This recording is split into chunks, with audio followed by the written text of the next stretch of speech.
Ayan, mga kababayan, dito na naman po tayo at meron po ulit ako sa inyong ipapanood na isang video na talagang mapapasana all ka dahil dito sa sipag ng taong to. Dahil kasi po, ang advocacy ko po ay ipakita sa inyo ang mga nasa gobyerno na talagang nagtatrabaho at nagbibigay ng mga programa, serbisyo, benepisyo para sa ating bayan. Kaya halina po, panoorin po natin ang mayor ng Pasig na si Mayor Vico Soto. Top 10, 2025, Pasig City. Sigurado may hindi ako naisama sa video top 10 pero mabilisan ko lang ginawa tong video ha. Pasensya na dahil bukas walang mag-edit ng video. Simulan natin kaagad number 1. Nag-roll out na po ang ating pilot program na social pension para sa bedridden persons with disabilities. Hindi na kailangan na lumapit para humingi ng tulong o pumila sa assistance center natin, kundi matik na, monthly, may matatanggap na konting dagdag tulong pinansyal para sa ating mga kapatid na bedridden. Number 2, bukas na po ulit ang Pasig City Museum. Napakaganda po ng bagong gawang interior nito. Yung bagong mga exhibits natin ay hindi ko na ma-describe dito, puntahan nyo na lang po para maintindihan nyo ang sinasabi ko. Kahit hindi ito yung pinakamalaking proyekto natin na infrastruktura, napaka-importante po. Mahalaga para sa isang lungsod na hindi kinakalimutan ang culture, heritage, history. Number 3, magandang performance ng ating pamantasan ng lungsod ng Pasig. Gaya ng sa nursing, sa ating College of Education, pati sa ating ECE. Special mention na rin para sa ating mga programa patungkol sa edukasyon, kagaya ng scholarship program, parami ang bilang ng mga scholar o benepisyaryo, lalo na yung Pag-asa scholarship program natin. Yung reading camp, kung saan tumataas yung literacy rates o scores sa test mula pre-test to post-test ng ating mga mag-aaral. Number 4, sa larangan ng sports, napakaganda ng performance ng mga atletang Pasigueño. Batang Pinoy, back-to-back champions po tayo. May mga bonus pa po, may ibang competition, maganda rin ang performance. Pero bonus, nakapag-host pa ang Pasig City ng first ever FIFA Women's Futsal World Cup. Number 5, at ito siguro yung mas political ng konti dito sa ating top 10, ang giting ng Pasig 15-0 sweep noong nakaraang halalan.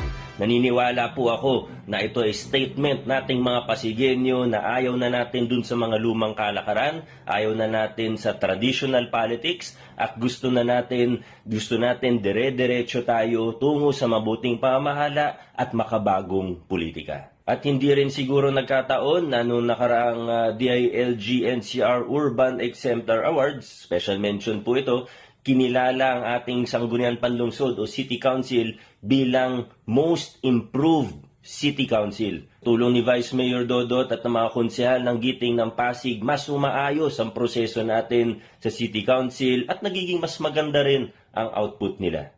Speaking of the ALG, number 6, noong Subaybayani Awards, nabigyan ng parangal ang ating Mega Dialysis Compound. Dito po sa compound, may Mega Dialysis Center, yung 79 machine dialysis center po natin. Ito daw yung pinakamalaking in terms of operational chairs or machines na dialysis center.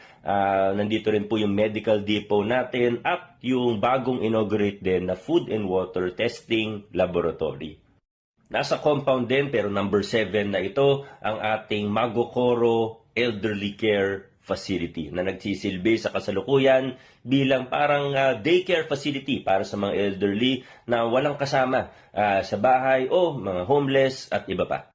Nabanggit ko na lang din ng senior citizens o elderly, baka hindi pa po alam ng iba na nag-launch din tayo ngayong taon lang din ng bagong programa na health checkup during the birth month free check-up para sa ating mga senior citizens. Pumunta lang po sa pinakamalapit na barangay health center at mag-inquire o magpa-schedule ng check-up. Number 8, inauguration of our new cardiac catheterization lab na state-of-the-art.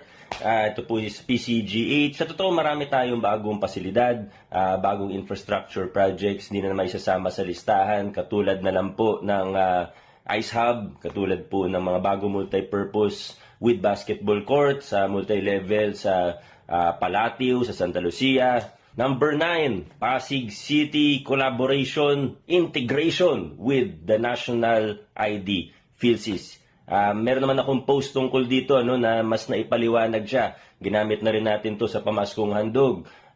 Pero ito'y malaking hakbang tungo sa smart city, tunay na smart city approach, tungo sa tunay na data-driven governance. And number 10, top 2 ang Pasig City LGU pagdating sa ratio of locally sourced revenues to total current operating income. Ibig sabihin, hindi tayo nakaasa sa budget na mula sa nasyonal at nakatayo tayo sa ating sariling paa.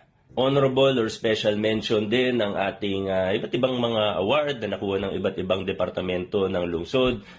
Gaya na lang ng FOI Award mula sa Presidential Communications Office. Hindi ko na rin sinama sa top 10 na listahan na ito ang mga ongoing. Kagaya na lang ng groundbreaking ng new City Hall. Kung tutuusin, pwede ko isama sa top 10 ang groundbreaking dahil historical event po yun.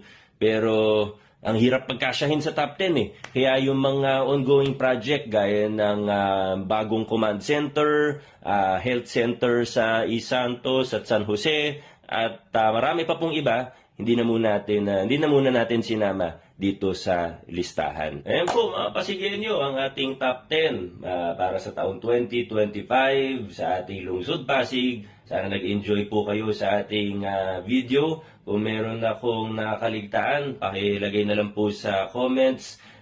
Happy New Year! May you have a blessed 2026.